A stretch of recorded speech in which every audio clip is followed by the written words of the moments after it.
Hello students. देखिए chapter 1 है class 11th का एनसीईआरटी का। अगर आप कंप्यूटर साइंस के विद्यार्थी हो तो आपको ये तो पता होना चाहिए कि भाई कंप्यूटर होता क्या है, कंप्यूटर सिस्टम क्या होता है। तो देखो, एक computer is an electronic device that can be program to accept data, process it and generate result. A computer along with additional hardware and software together is called a computer system.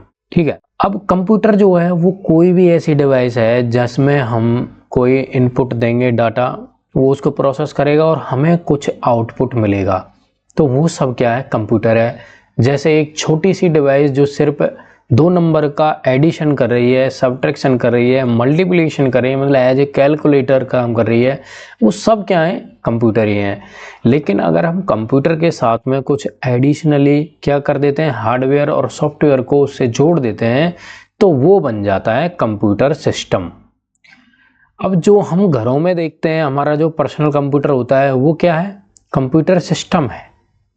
वो computer system है क्योंकि उसमें input devices अलग से होती हैं, output devices अलग से होती हैं, सेकेंडरी स्टोरेज हम उसमें ऐड करते हैं। ठीक है, तो वो एक क्या बन जाता है, एक कंप्यूटर सिस्टम बन जाता है। अब देखिए, हम इसमें कंप्यूटर सिस्टम में देखेंगे कि क्या क्या होता है मेनली। ठीक है, एक बेसिक ब्लॉक डायग्राम हम देख रहे हैं यहाँ पे। कंप्यूटर सिस्टम सबसे जो इम्पोर्टेंट है इसमें है सेंट्रल प्रोसेसिंग यूनिट। ठीक है, सीपीयू। सीपीयू में भी हम 3 पार्ट देखते हैं, क्या क्या है, अर्थमेटिक लॉजिक यूनिट एएलयू और कंट्रोल यूनिट सीयू। एक होती है प्राइमरी मेमोरी। ठीक है, अगर हम इसमें कुछ इनपुट डिवाइसेस जोड़ दें और यहाँ पे क्या है, आउटपुट डिवाइसेस, और ये क्या है हमारे पास, सेकेंडरी स्टोरेज डिवाइसेस। तो ये पूरा एक ब्लॉक डायग्राम बन गया हमारे पास कंप्यूटर सिस्टम का। ठीक है, अब हम एक एक करके इनके बारे में पढ़ेंगे जो हमारे पास इसके पार्ट्स हैं। सबसे पहले है central processing unit CPU. CPU जो होता है इसको कंप्यूटर का दिमाग भी कहा जाता है, कंप्यूटर का ब्रेन भी कहा जाता है। क्यों?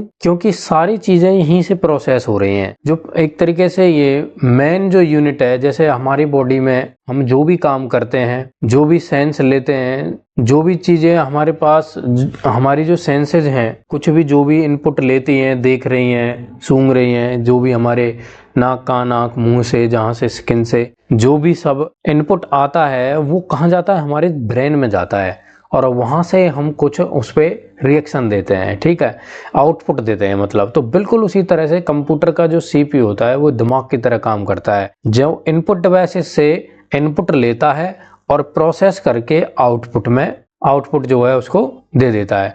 अगर हम सेकेंडरी स्टोरेज डिवाइस जो होती हैं, ये क्या है, हमारे पास मैंडेटरी नहीं है।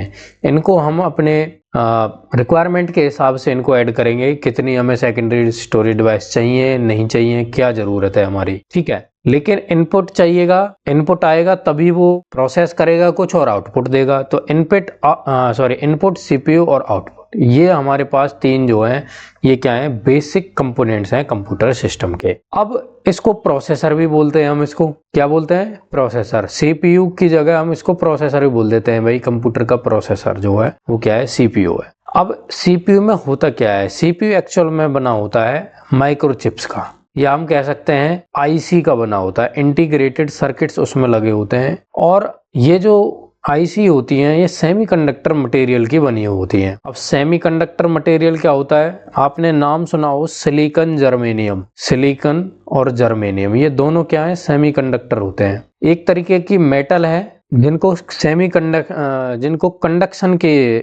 कंडक्शन के आधार पर सेमीकंडक्टर श्रेणी में रखा जाता है। तो मेनली जो चिप्स होती हैं वो सिलिकॉन की बनी होती हैं। सिलिकॉन वैली का नाम आपने सुना होगा। सिलिकॉन वैली कहाँ है, बेंगलोर में है। और आपको पता होगा कंप्यूटर का जो सबसे बड़ा हब है वो भी बेंगलोर में ही है। उसका कारण ये है कि वहाँ सबसे ज्यादा हमारी आईसी जो हैं वो वहीं पे बनती हैं। सीपीयू को जो इंस्ट्रक्शन दी जाती हैं वो किसके थ्रू दी जाती है, प्रोग्राम्स के थ्रू। सीपीयू को हम प्रोग्राम करते हैं, मतलब उसमें कोई ना कोई सॉफ्टवेयर काम करता है। ठीक है, सॉफ्टवेयर काम करता है, कोई प्रोग्राम हम उसको करते हैं कि भाई अगर हम ये इनपुट दें तो वो उसको प्रोसेस करके ये आउटपुट हमें मिलना चाहिए। ठीक है, वो प्रोग्राम्स को फेच करता है और डाटा को फेच करता है मेमोरी से। मेमोरी कौन सी, प्राइमरी मेमोरी। जो भी हम इनपुट देते हैं सीपीयू डायरेक्ट इनपुट नहीं लेता है, सीपीयू अटैच होता है हमारी प्राइमरी मेमोरी से, और इनपुट डिवाइसेस जो होती हैं वो जो इनपुट जो देती हैं वो मेमोरी में जाता है पहले, और यहाँ मेमोरी से जो इनपुट के हिसाब से हमारे पास डाटा कहाँ जाएगा, सीपीयू में जाएगा, और वो वहाँ पे अर्थमेटिक और लॉजिक ऑपरेशन करेगा, और जो भी रिजल्ट आएगा उसको वापस डायरेक्ट आउटपुट में नहीं देगा, वो बैक कहाँ देगा, मेमोरी को स्टोर कर देगा, मेमोरी में स्टोर कर देगा वापस। ठीक है, जो हमारे पास प्रोसेस करता है ये सीपीयू जो है, जब प्रोसेस करता है तो जो स्टोर करता है डाटा को और इंस्ट्रक्शन को, वो लोकल मेमोरी में करता है कॉल्ड रजिस्टर्स। जो हमारे पास सीपीयू होता है उसमें कुछ रजिस्टर्स भी होते हैं। रजिस्टर्स जो होते हैं वो एक कह सकते हो आपकी बहुत ही ज़्यादा स्मॉल साइज की मेमोरी होती हैं। तो फास्ट प्रोसेसिंग के लिए ये हर बार जो मेमोरी में से एक्सेस ना करने के लिए कुछ रजिस्टर्स लगे होते हैं, वहीं पे इनको स्टोर करता है और वहीं से इनको यूज कर लेता है रजिस्टर्स के से। तो जो रजिस्टर्स हैं वो पार्ट ऑफ सीपीयू चिप हैं और limited in size and number. Different register are used for storing data, instruction, immediate result. जो मैं आपको बता रहा था वही चीज लिखी हुई है। और देखते हैं अदर देन रजिस्टर जो है सीपीयू में दो मेन कंपोनेंट्स और होते हैं, एक है अर्थमेटिक लॉजिक यूनिट और दूसरा है कंट्रोल यूनिट। तो एएलयू जो होता है वो अर्थमेटिक एंड लॉजिक ऑपरेशंस, उस पर जो भी हमारे पास डाटा है एज पर इंस्ट्रक्शन उस पर एग्जीक्यूट करता है। ठीक है, जैसा कि नाम से ही पता चल रहा है।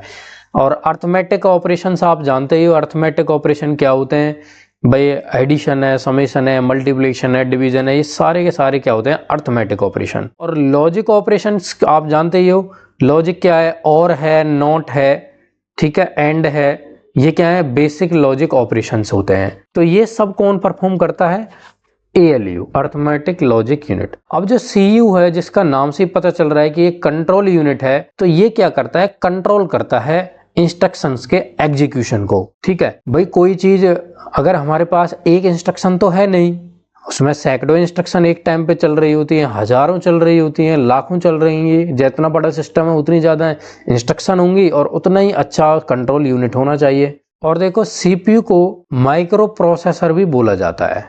ठीक है, सीपीयू जो है उसको हम देखो, सीपीयू को प्रोसेसर भी बोल देते हैं, ये ब्रेन भी है, ब्रेन ऑफ कंप्यूटर भी है, और सीपीयू तो इसको बोलते ही हैं, और इसको माइक्रो प्रोसेसर भी हम इसको बोलते हैं। ठीक है, कई नाम हमने पढ़ लिए सीपीयू के यहाँ पे। अब देखो इनपुट डिवाइसेस, अगर मैं बात करूँ कंप्यूटर की, कंप्यूटर साइंस की, तो मुझे जो सबसे आसान चीज लगती है वो ये इनपुट डिवाइसेस लगती है। इनपुट डिवाइसेस और आउटपुट डिवाइसेस जो हैं ये मुझे सबसे आसान लगते हैं, जो बच्चों को समझ में आती हैं। तो देखो हमारे पास जो इनपुट डिवाइसेस होती कौन कौन सी हैं, देखो कीबोर्ड होता है, माउस है, स्कैनर है, टच स्क्रीन है। अगर आप मोबाइल फोन यूज कर रहे हो वो भी तो एक कंप्यूटर ही है, तो वहाँ हम टच स्क्रीन कर रहे हैं। आजकल लैपटॉप और डेस्कटॉप जो है वो भी टच स्क्रीन वाले आ रहे हैं, तो यहाँ से भी हम इनपुट देते हैं। जो भी क्लिक कर रहे हैं वो क्या कर रहे हैं, हम इनपुट दे रहे हैं एक तरीके से। स्कैनर, हम किसी चीज को स्कैन कर रहे हैं तो भी इनपुट देते हैं। माउस से तो आपको पता ही है, हम सारी क्लिक्स माउस से करते हैं, स्क्रॉल करते हैं, वो सब क्या है, इनपुट्स है। और कीबोर्ड से जो भी हम टाइप करते हैं वो क्या है, इनपुट्स होते हैं। ठीक है, तो ये इनपुट डिवाइसेज होती हैं जिनसे हम जो भी हमें डाटा उसमें कंप्यूटर को, सीपीयू को देना है, वो कहाँ से देते हैं, हम इनपुट डिवाइसेज के जरिए देते हैं। ठीक है, तो देखो आपको एक चीज मैं बताता हूँ कि अगर हम जब कभी इनपुट देते हैं, इनपुट डाटा जो होता है वो अलग अलग फॉर्म में हो सकता है। वो इलेक्ट्रिकल फॉर्म में हो सकता है, वो साउंड वेव्स की फॉर्म में हो सकता है, इलेक्ट्रिकल वेव्स की फॉर्म में हो सकता है। तो ये क्या करता है, जो इलेक्ट्रिक डिवाइसेज, इनपुट डिवाइसेज होती हैं, वो इसको डिजिटल फॉर्म में चेंज करके देती हैं। डिजिटल फॉर्म में चेंज करने का काम इन्हीं का होता है, क्योंकि कंप्यूटर जो है वो डिजिटल फॉर्म को ही समझता है। जैसे मान के चलो, आजकल जो है इनपुट डिवाइसेज हम जैसे गूगल वॉइस सर्च का यहाँ पे दे रखा है कि हम वॉइस से भी अपने इनपुट दे सकते हैं। हमें कोई चीज़ सर्च करनी है तो उसको बोलते हैं कि हमें ये चाहिए, तो हमने जो इनपुट दिया उसको वो साउंड वेव्स की फॉर्म में दिया। लेकिन कंप्यूटर इसको नहीं समझता है, वो तो एक ही चीज़ समझता है, डिजिटल फॉर्म। तो ये इसको कन्वर्ट करेगा डिजिटल फॉर्म में। तो ये काम जो होता है ये हमारी किसका काम होता है, इनपुट डिवाइसेस का काम होता है। तो अभी पहले बता चुका हूँ कि जब इनपुट डिवाइसेस से हम डाटा इनपुट देते हैं तो वो डायरेक्ट जो है वो सीपीयू में नहीं जाता है, वो पहले कहाँ जाएगा, मेन मेमोरी में जाएगा। मेन मेमोरी, सेकेंडरी मेमोरी, इनके बारे में हम डिटेल में पढ़ेंगे आगे। ठीक है, टेम्परेरी स्टोर होता है। मेन मेमोरी जो होती है उसमें हर डाटा टेम्परेरी ही स्टोर होता है, जैसे ही पावर ऑफ होती है उसमें से सब चला जाता है, या फिर इंस्ट्रक्शन जैसे एग्जीक्यूट हो गई वापस से मेन मेमोरी जो है वो खाली हो जाती है। तो कहने का मतलब है जब तक हमारे पास कोई भी डाटा मेन मेमोरी में तब तक रहेगा जब तक वो प्रोसेस में है। ऐसा सिंपल सा आप बात समझ लीजिए। अब देखो, अगर हमें परमानेंट स्टोर करना है तो उसके लिए हमें अलग से सेकेंडरी स्टोरेज जो है वो यूज में लानी पड़ेंगी। ठीक है, वो हम आगे इसके बारे में डिटेल से पढ़ने वाले हैं। तो यहाँ पे एक बेसिक सा आइडिया ले लिया हमने। अब देखो आउटपुट डिवाइसेज जो हैं, जो हमारे पास आउटपुट डिवाइसेज का एक फिगर यहाँ पे दे रखा है, display, monitor, speaker, printer, 3D printer. भाई जिस भी चीज से हमें आउटपुट मिल रहा है, जो हमने जैसे मान के चलो प्रिंट का हमने कमांड दी, ठीक है, कोई भी डॉक्यूमेंट ही, लेकिन वो आया कहाँ पे, जो है वो कहाँ से निकलेगा, वो प्रिंटर से निकलेगा। तो आउटपुट कहाँ से मिल रहा है हमें, प्रिंटर से। हमने कोई सॉन्ग प्ले किया तो आवाज कहाँ से आ रही है, स्पीकर से। और अगेन ये क्या करते हैं, जो डिजिटल फॉर्म होती है, डिजिटल फॉर्म को फिर से ये क्या करते हैं, डिजायर्ड फॉर्म में चेंज कर देते हैं। जैसे स्पीकर जो है, स्पीकर क्या करेगा, उसको डिजिटल फॉर्म को साउंड वेव्स में चेंज कर देगा। प्रिंटर जो है वो क्या करेगा, प्रिंटर डिजिटल फॉर्म को फिर से इलेक्ट्रिकल फॉर्म में चेंज कर देगा, क्योंकि ये जो है इसमें तो इलेक्ट्रिकल सिग्नल होते हैं प्रिंटर में। या फिर मॉनिटर है वो भी बिल्कुल इलेक्ट्रिक सिग्नल पे काम करता है, तो इलेक्ट्रिक वेव्स में इसको चेंज कर देता है और उसी हिसाब से हमें आउटपुट मिल जाता है।